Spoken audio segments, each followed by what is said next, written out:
Hello and welcome to the DecisionWise Engaging People podcast. My name's Charles Rogel. I'm a senior consultant here at DecisionWise. I'll be moderating today's presentation. Our guest today is Beth Wilkins. Hi, everyone. Thanks for joining us.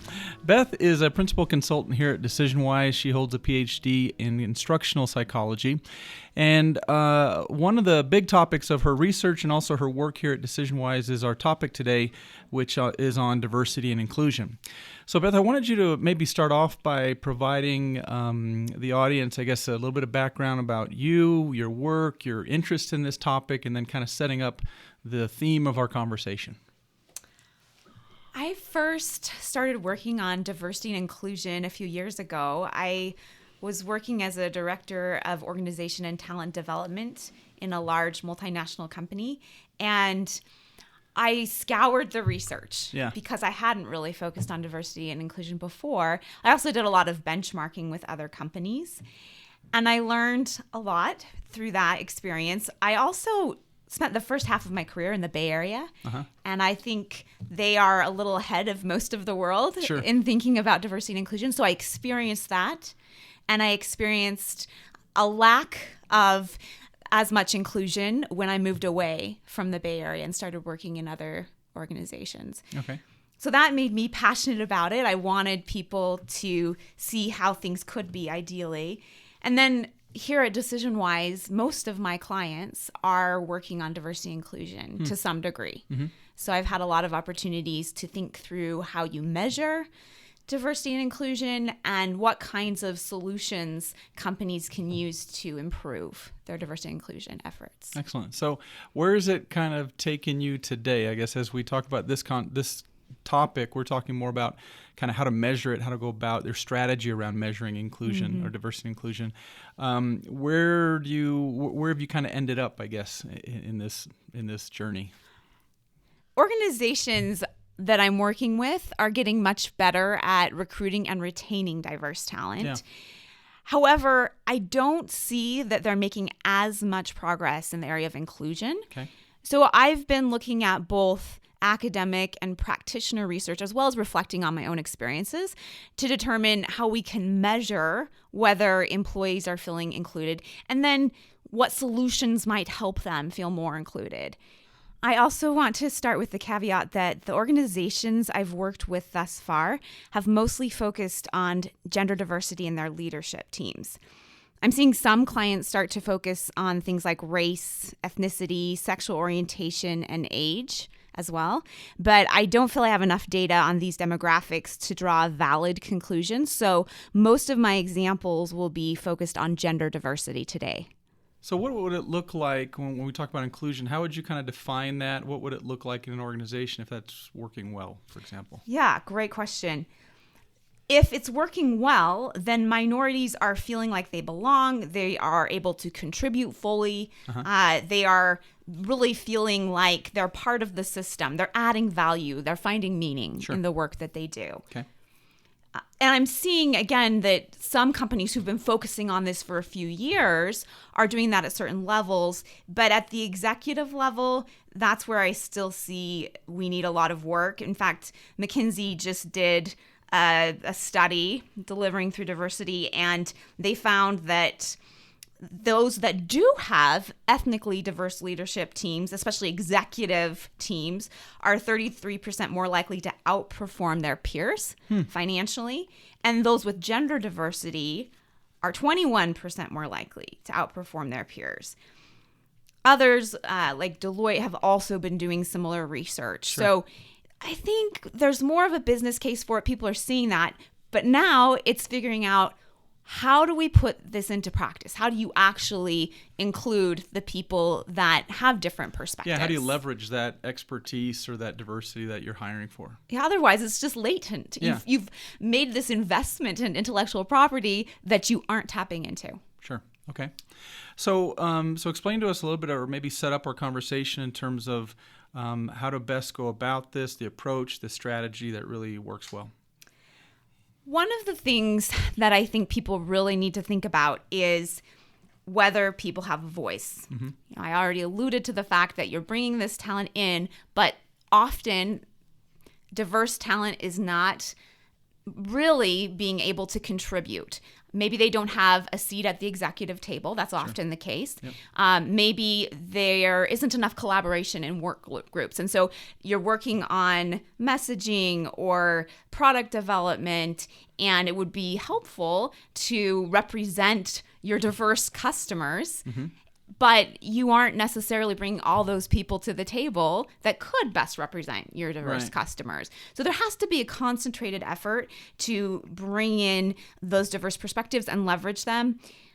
Also, through our research at DecisionWise, we found that employees are willing to give a lot more discretionary effort if they are feeling heard and like they're contributing meaningfully. Sure. So this is going to engage those minorities and help them want to stay, which is another part of the strategy. Excellent.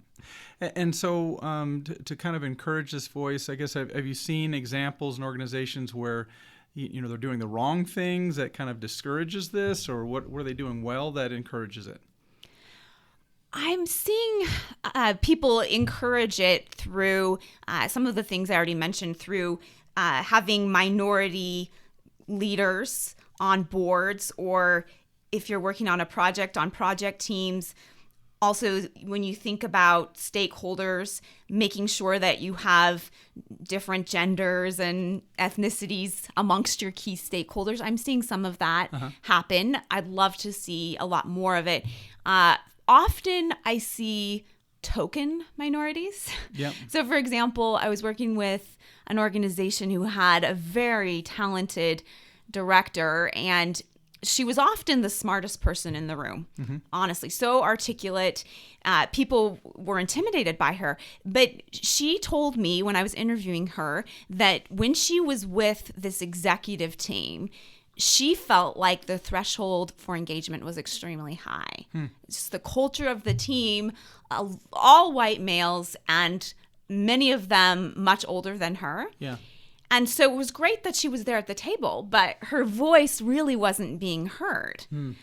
So she mentioned that there was one leader who was really good at facilitating the conversation, and he would notice when she wasn't contributing as much, and he would ask for her feedback, which made a difference.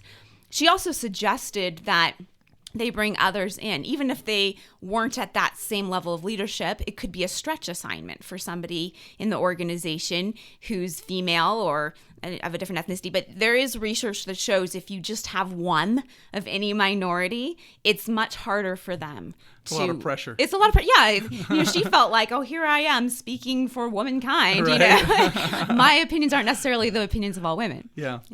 So measuring it, I know in our employee surveys that we typically ask questions around, the ability of not being afraid to speak up, being able to speak up without the fear of retribution, feeling like the organization values feedback or is responsive to feedback.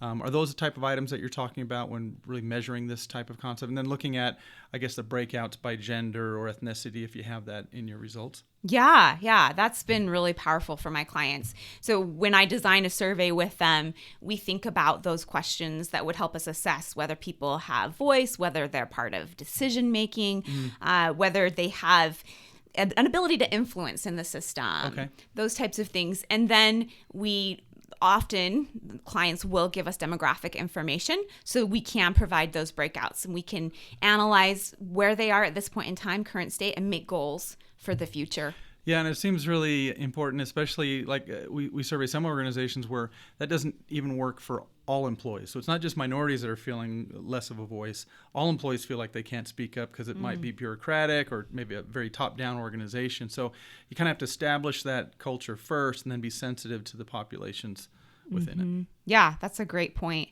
And that's something I try to communicate to my clients, that these things that we're encouraging them to do with minorities are wonderful for all employees. And in fact, if you focus too much on minorities to the exclusion of other employees, then it can backfire. Sure. Because people that aren't minorities start to feel like, there's favoritism. It's reverse discrimination, and then they aren't supportive. So it can't be a zero-sum game. Okay. People have to see that it benefits the whole employee population. Okay.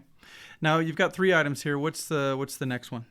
So I also have been thinking a lot about inclusion in both informal and formal work groups. There needs to be this sense of belonging. We have an item on our survey. It's, I feel like I belong here. And we recently analyzed our clients' engagement drivers for the last 3 years. And I feel like I belong here was the number one driver of engagement.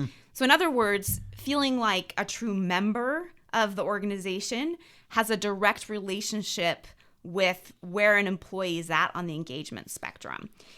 And so I've been thinking a lot about the different ways you can make people feel like a member of the community. Of course, if you have managers that are really skilled at helping them feel part of the team, that's great, and that should happen. But also, there are some organizations that are creating employee resource groups, and I found these can be really effective too.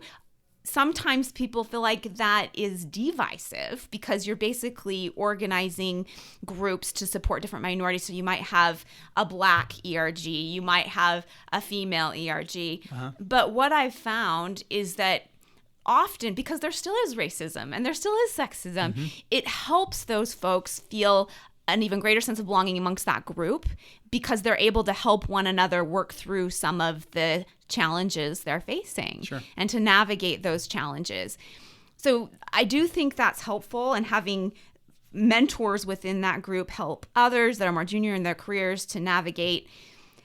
But I also think that there have to be ways to help managers understand that it is going to be harder for some people. So I already alluded to creating that sense of community amongst your team, but I think managers have to be aware that certain minorities are going to have a harder time feeling included unless they make some really concentrated efforts. For example, there's research that shows women have a harder time applying for positions than men do. They have to feel sometimes more than 100% ready to do it, where men will do it when they feel about half ready, right? Or you might see women being hesitant to negotiate. There's a lot of research on that they don't ask for as much as men do. And so as somebody that's trying to treat everybody fairly, you have to be aware of those things and reach out to those women and encourage them a little bit more. Okay, great.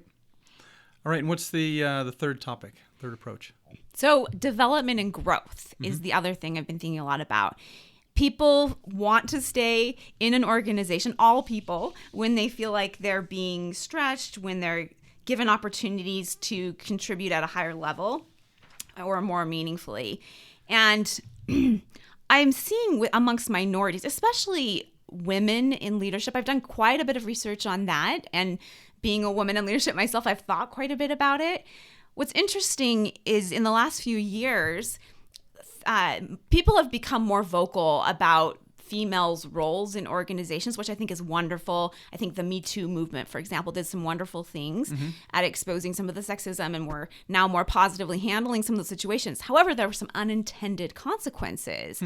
As I did focus groups and interviewed women, I realized that a lot of them were feeling like they were having less interaction with men because men were scared, is what it seemed like. And I talked to some of the male executives in this organization where I started a diversity and inclusion function, and they said, oh, we're scared spitless because we don't know what they're going to accuse us of. So some of the men, especially those that were already conservative, are kind of hunkering down and saying, no, I'm going to stay as far away as I can from interacting, especially alone, with the opposite sex. Now, of course, there are implications to that because mostly we have men in executive positions. They're the sponsors of other employees and they're the mentors. And so we have to find ways to, of course, treat everybody equally, but not make anybody feel uncomfortable. And so it's a kind of a difficult line to walk. I remember I spoke with one executive. He was actually the chief legal officer in an organization. And so he cared a lot about fairness. He didn't want to discriminate against anybody. But he had promised his wife years ago that he would never go to lunch alone with a woman. the Mike Pence rule, And so we started talking about that and asked him, well, how could you honor that commitment to your wife and yet not discriminate against women? Because he saw very clearly that he wasn't giving women the same opportunities to interact with him, to get mentoring from him.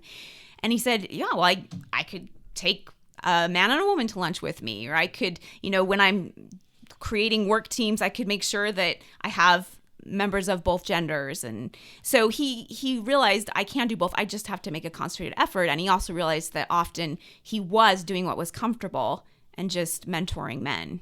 Interesting. So because the default is to say for a male or a female is to say, yeah, let's go out to lunch, but usually it's with their friends, which are usually the same gender, and so they're not necessarily interacting or integrating as much.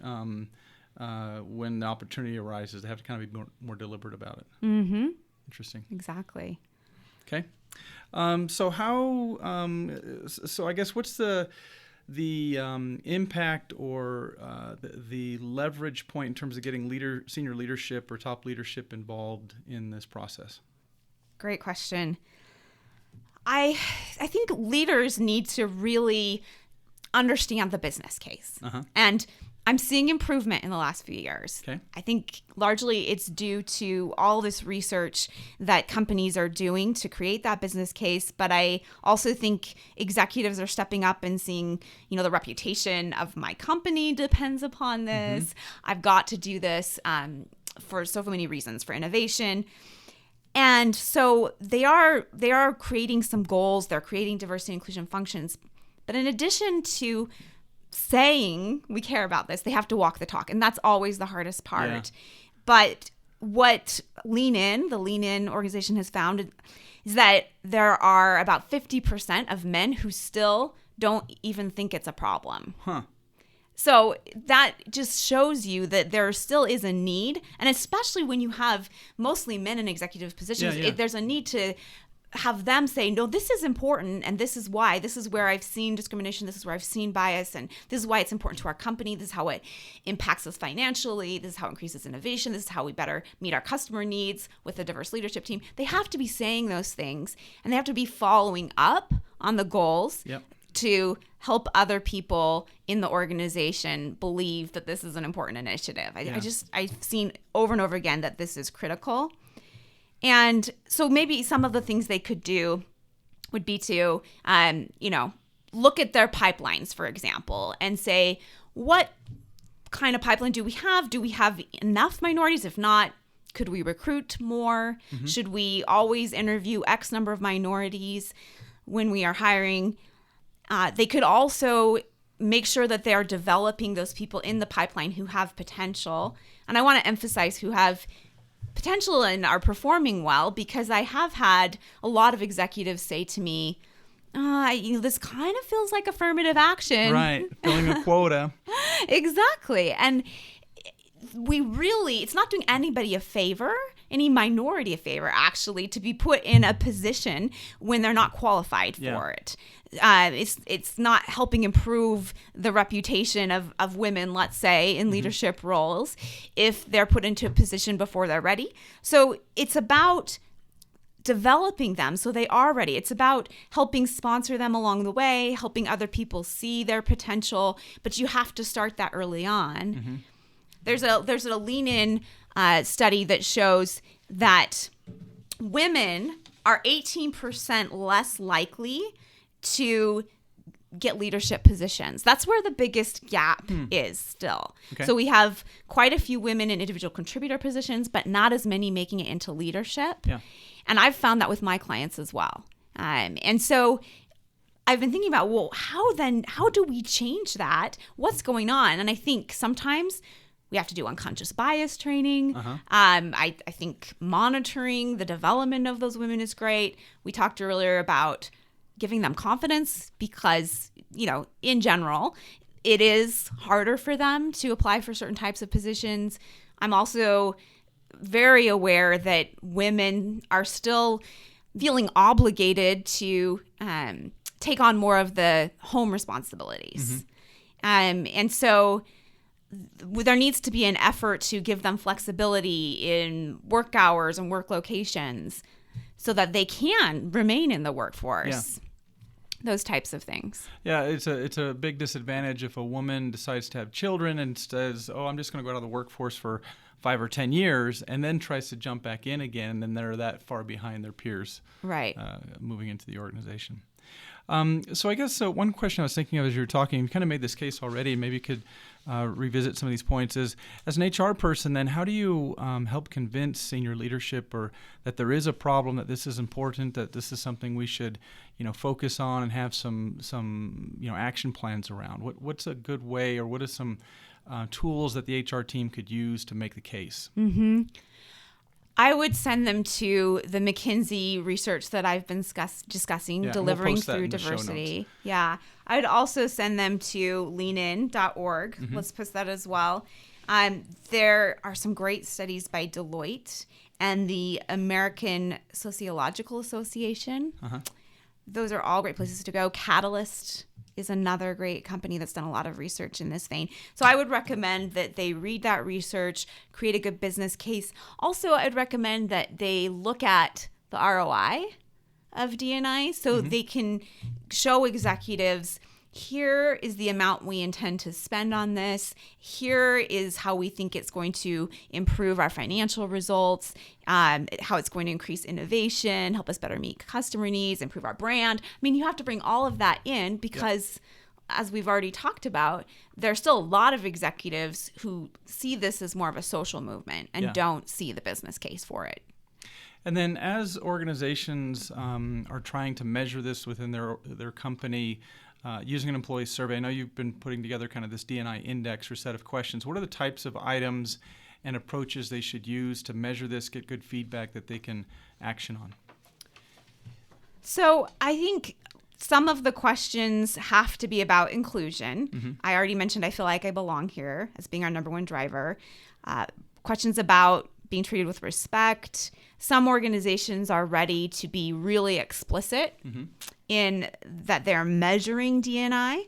So things like employees here are treated equally, regardless of race, ethnicity, age, gender, etc. Okay. Feeling comfortable in the organization's culture, those types of questions help measure belonging, inclusion. And then also, I would, of course, go back to some of the voice and ability to influence questions. I'm given opportunities to meaningfully contribute. Mm-hmm. The organization values employee feedback. I feel like I can speak up without fear of negative consequences. Also, we talked about feeling like you're valued. So a question as simple as that. I feel like a valued part of my work group. There are lots of different questions we could ask, but those are some of the questions I typically ask. And then development and growth. These are questions we have on our standard survey because we think it's really important that we're monitoring that for all employees. But my supervisor supports my efforts to develop and grow, or I'm satisfied with my opportunities for growth in this organization, those types of things. Yeah, it's interesting because I know, looking at or working with a few clients and looking at their results, I'll see maybe a difference between the overall score between males and females. And so we'll look at each of the items and say, okay, which of the items, the survey questions, are differing the most between these two groups? So if females are scoring, 20% less overall than males, and I've seen a lot of variability in the results so far. It's been interesting. So sometimes it's about, growth and development opportunities. Other times it's around communication. But even from company to company, I'm seeing those things change. And it's been quite a surprise as I've presented those to the executive team that they had no idea that those differences were there. And managers were even clueless about it too. And so just kind of building the awareness that, hey, there is a difference in perception about how leadership is kind of treating or interacting with, males and females, for example. Mm-hmm. Yeah, I'm seeing some of the same things. Those are actually the biggest discrepancies I see. I definitely see discrepancies amongst different ethnicities as well. Yeah. But across my clients, the commonality is females, especially females in leadership positions. They're usually feeling less like they're included, less like they're being developed, less like they're being heard. Okay. So yeah, something we should definitely pay attention to and try to remedy. So any other final thoughts, solutions, examples, anecdotes you'd like to share? I think we've covered it. I do just want to say that I think we are at a point in society where we can't ignore this anymore. I think, again, most people aren't. But what's been interesting to me is that many people aren't willing to say we are explicitly working on this. They're starting to measure it, but they don't want to commit to doing something about it. And so I just encourage people listening to have the courage to make it public, to say we care about this, and this is why we care. This is the business advantage, and here are the things we're going to do about it. And then follow up on that. Keep yourselves accountable to whatever you said you would do. I'm happy to talk to anybody that's interested in this. Again, I feel very passionately about it, and I am seeing that those who are committed to this are making some great improvements, and they're having a lot of success. Excellent. Well, Beth, thank you very much for the discussion today, and thanks everyone for joining us. We look forward to having you join us on our next podcast. Thanks, Charles.